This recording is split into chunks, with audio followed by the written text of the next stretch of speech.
The history books tell a simple, sterile story. They say that in the final, suffocating hours of August 16, 1977, Elvis Presley, the king of rock and roll, was found with a book about the Shroud of Turin fallen beside him. But the books are wrong. He wasn't reading about a distant Messiah's final moments. He was desperately trying to write his own. In his hand was not a book, but a single, handwritten note. So what if the man who gave his voice to the world spent his last night on earth trying to deliver one final, silent message? A confession so profound, so terrifying, that it couldn't be spoken aloud, only scrawled on paper in the loneliest hour before a dawn he would never see? The air inside Graceland that night was thick, heavy, and still. Outside, the Memphis heat clung to the city like a fever dream, but inside the mansion's walls, the chill was absolute. It was the cold of conditioned air, yes, but it was also something deeper. It was the cold of a kingdom in its twilight, of a throne room occupied by a ghost. Elvis Aaron Presley was awake. Sleep was a country he could no longer visit,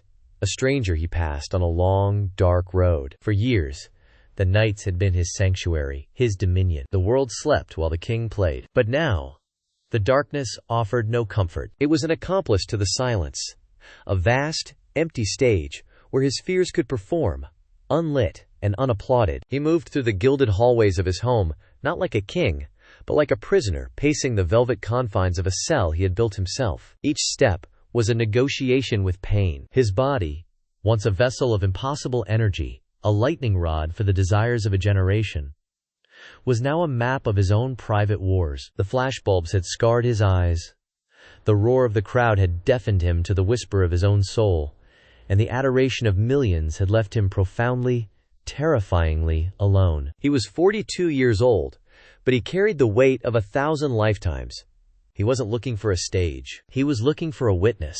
His stepbrother, Ricky Stanley, was a young man then, barely out of his teens, a satellite in the strange orbit of the Presley universe. He was family, but he was also staff, a keeper of the gate, a silent observer of the king's slow, majestic decline. On that final night, Elvis found him in the mansion's kitchen, the fluorescent lights casting a sterile, unforgiving glow. The king didn't speak at first. He just stood there, a titan in silk pajamas, his presence sucking all the air from the room. His voice, when it came, was a low rumble, the sound of gravel and honey that had once shaken the foundations of the world. Now, it was frayed, thin. He spoke of tours, of plans, of the future, a future he painted with hollow, desperate words. But his eyes told a different story. They were pleading. This wasn't a conversation. It was a confession, disguised as small talk. He was reaching out, not as an icon, but as a man drowning in the silence of his own myth. And then came the first crack in the facade. He handed Ricky the note. It wasn't a letter. It wasn't a will. It was a list, a short list of names, scrawled in a hand that was barely recognizable.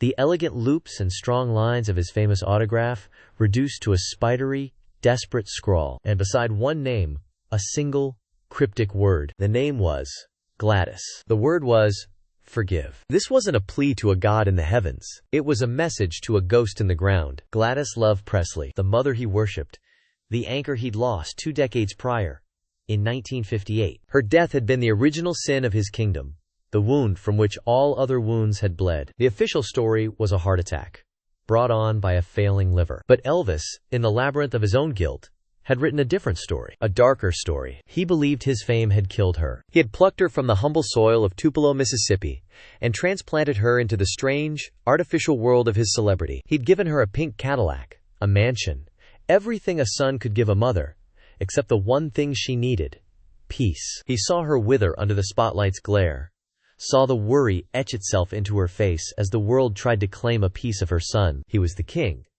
but he couldn't protect his own mother from the consequences of his crown. The guilt was a poison he'd been sipping for 19 years. It was in the pills he took to sleep and the pills he took to wake. It was in the hollow echo of applause. Every screaming fan was a reminder of the life he'd sacrificed for theirs, and the mother he believed he'd sacrificed along with it. The word, forgive, on that note wasn't just a word. It was the entire, unspoken tragedy of his life, compressed into 7 letters. It was a prayer he knew could never be answered. But Ricky Stanley would later recall something else, something even stranger, from that final conversation. The king's eyes, glazed with a universe of sorrows and sedatives, seemed to look right through him. Elvis started talking about secrets, not just regrets, but secrets. He spoke of a promise he had made to his mother on her deathbed, a burden she had passed to him in her last rattling breaths. Then, he uttered the most chilling sentence of the night. "The films will explain," he'd whispered, his voice barely audible. "They have to know the truth after I'm gone." Ricky was confused. What films? The Hollywood pictures? The concert documentaries? No. Elvis shook his head. A slow, heavy motion. He described a secret vault, a fireproof safe hidden behind a false wall in his private office, a place not even his most trusted entourage, the Memphis Mafia, knew existed. Inside, he said, was a collection of home movies, not the smiling, happy films of family vacations. These were different. These were his confessions. Tapes he had recorded alone, in the dead of night, over the course of many years. Raw, unedited monologues delivered to the cold, impartial lens of a camera. These were the lost gospels of Elvis Presley. On the tapes, he was not the king. He was a man, stripped bare of the jumpsuit, the swagger, the myth. His hair was unkempt, his eyes were hollowed-out pits of exhaustion and fear. He spoke directly to the camera, as if it were a priest, a therapist, or a judge. He talked about the crushing weight of being Elvis. He called it a costume he could no longer take off, a character that had devoured the man who played the part. He spoke of a deal, a pact he felt he'd made long ago,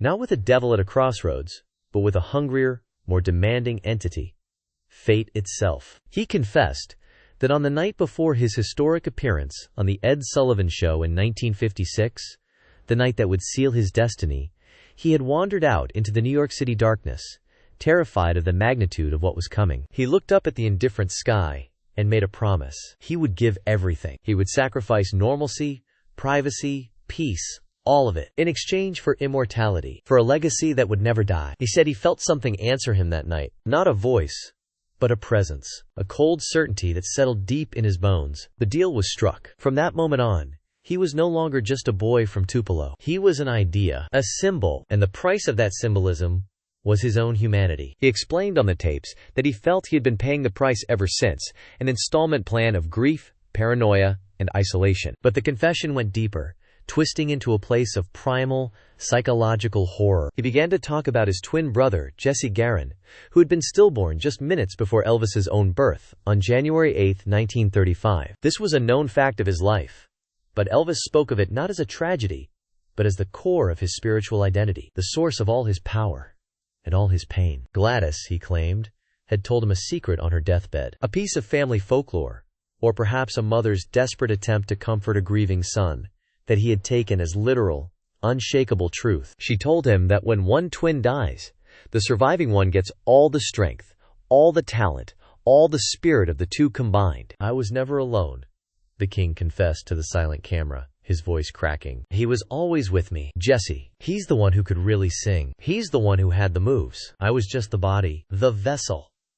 He described a lifetime of feeling like two souls were warring inside of him. One was Elvis, the shy, respectful boy who loved his mother. The other was the king, a primal, insatiable force of nature that came from Jesse, a spirit that drove him onto the stage, that electrified the crowds, but that also demanded a terrible price in the quiet moments after the show. This, he believed, was the source of his genius and the seed of his destruction. It was why he could hold 50,000 people in the palm of his hand, and why he couldn't stand to be alone in a room for 5 minutes. It was why he collected people, why he needed the constant buzz of the Memphis Mafia around him to drown out the other voice, the voice of the brother he'd never met, but whose ghost he felt lived inside his very skin. The unspoken truth of Graceland wasn't that the king was lonely. It was that he was crowded, haunted by the ghost of the man he might have been, and the specter of the brother who never was. He felt Jesse's presence most strongly at night, in the crushing silence of the mansion. He would talk to him, argue with him. He would see his face in mirrors when he least expected it. A flicker of a stranger wearing his own features. The pills, the food, the isolation wasn't just an escape from the pressures of fame. It was an attempt to quiet the phantom limb of his own soul, to numb the feeling of being eternally, terrifyingly incomplete. He wasn't just killing himself.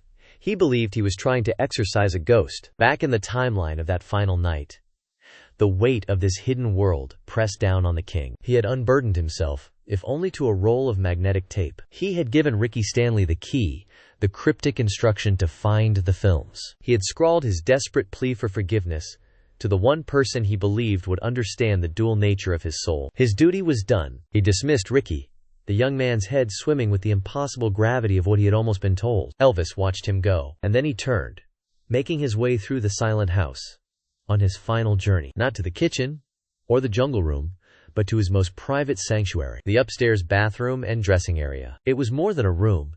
It was a bunker, the one place where the world, with its demands and its adoration, could not reach him. A place of total solitude, or so he thought. He closed the heavy door behind him, the click of the lock echoing with deafening finality. The room was opulent, a clash of gold fixtures and plush carpeting, but it felt like a tomb. He walked past the large, sunken bathtub and the racks of elaborate jumpsuits, the empty, sequined skins of the creature he was famous for being. He wasn't interested in them. He was headed for his large, ornate barber's chair that sat before a vast mirror. He looked at the reflection that stared back, the puffy, tired face, the eyes that had seen too much. He was searching for something in that mirror, or perhaps for someone. He leaned in closer, his breath fogging the glass. Was he looking at Elvis Presley, or was he looking for Jesse Garon? He raised a trembling hand, not to his own face, but to the face in the reflection, as if he could touch the ghost on the other side of the glass. Meanwhile, downstairs, Ricky Stanley couldn't shake the king's words. The films will explain.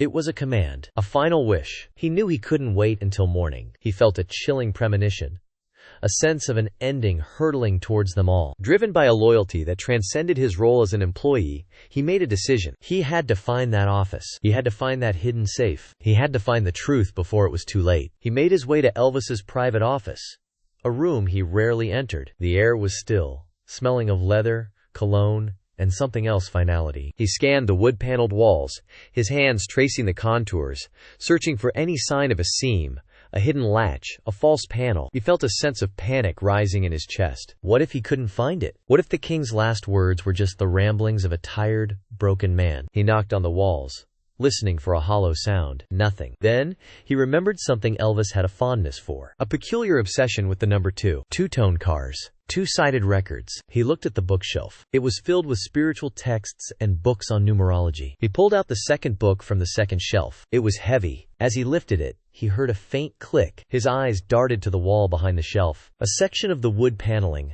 no bigger than a medicine cabinet, had popped open by a fraction of an inch. His heart hammered against his ribs. With trembling fingers, he pried the panel open. Inside, nestled in dark velvet, was not a cache of jewels or stacks of cash, but a small, steel safe. The key Elvis had given him. It slid into the lock with a well-oiled whisper, a sound that seemed to slice through the oppressive silence of Graceland. He turned it. The heavy door swung open. Inside were several canisters of 8mm film, stacked neatly, their metal sides cold to the touch. They were labeled simply with dates: 1945, 1948, 1953, and then a single roll of audio tape, identical to the one Elvis had just been speaking into. What was this? A second confession? A backup? Or something else entirely? But the films were what mattered. The films will explain.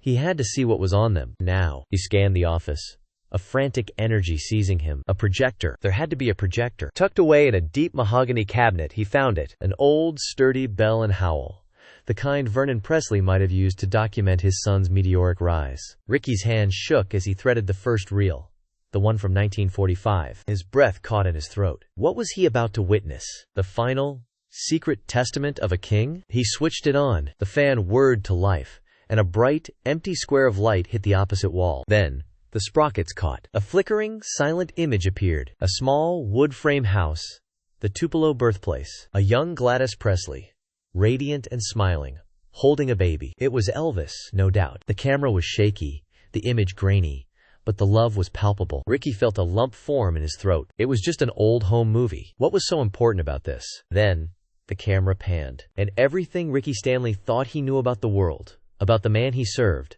shattered into a million pieces. For there, sitting on the porch steps, playing with a wooden block, was another baby, identical. The same shock of dark hair, the same deep-set eyes. The camera moved back to Gladys, who now held the first child while Vernon came into frame, scooping up the second. 2 boys, 2 sons. Ricky fell back in his chair, a gasp escaping his lips. It was impossible. It had to be a trick of the light, a double exposure, but the footage continued. The two boys crawling on a blanket. The two boys taking their first steps. One stumbling as the other watched. It was undeniable. Jesse Garon Presley hadn't died at birth. He had lived. The entire story, the foundational tragedy of Elvis's life, the ghost that haunted him, it was all a lie. But if Jesse lived, then who or what was he? And where was he now? Driven by a horrifying new curiosity, he quickly switched the reels, jumping forward in time. 1953. The boys were now teenagers. The footage was clearer, now in faint, washed-out color. They were at a county fair. One boy was unmistakable.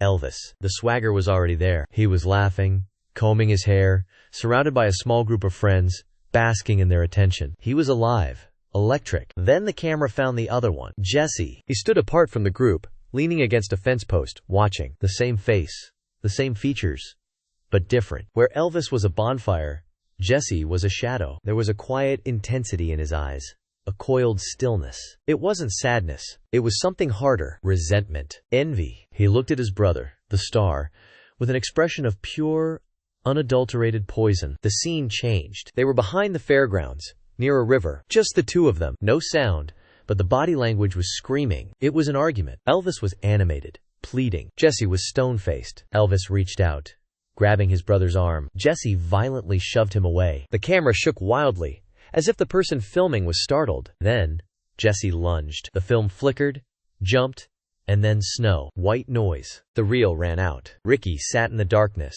the projector's fan the only sound. His mind was reeling. This wasn't a haunting. This was a cover-up. A conspiracy that went back to the very day of their birth. The ghost Elvis felt, the other half of his soul, it was a living, breathing man. A man filled with a darkness that his famous brother had been spared. But what happened by that river? What was so terrible that one brother had to be erased from history, while the other was destined to become the most famous man on earth? He had to know more. He turned back to the safe. He rummaged past the remaining film cans, and his fingers brushed against something else. A book. A thin, leather-bound ledger. He pulled it out. It wasn't a diary. It was a record of payments. Meticulous, detailed accounts kept in his father Vernon's neat handwriting. The entries started in 1953. Monthly payments, thousands of dollars, wired to a drive, Strauss, at an address for the Whitmore State Asylum for the Criminally Troubled. The payments were listed under a simple, chilling code. J.G. Project. Jesse Garon. They hadn't killed him. They hadn't hidden him. They had locked him away. This entire time, while Elvis conquered the world, his identical twin, his mirror image, had been rotting in an asylum. Was this the Colonel's doing? A way to control his golden goose? Keep the bad twin locked up so the good twin could shine? The Colonel always said there was no room for two kings in one castle. Had he taken that literally? Upstairs, in the tomb-like bathroom, the king was no longer looking at his reflection. He was talking to it. I did what they told me to do, he whispered, his voice hoarse. He told me you were a sickness, a poison that had to be cut out. He was speaking about Colonel Parker, but he was also speaking about his father, Vernon. You were the strong one, Jesse. You always were. They were afraid of you. I was afraid of you. A bitter, broken laugh escaped his lips. They picked me, the pretty one, the one who could sing their songs and make them rich.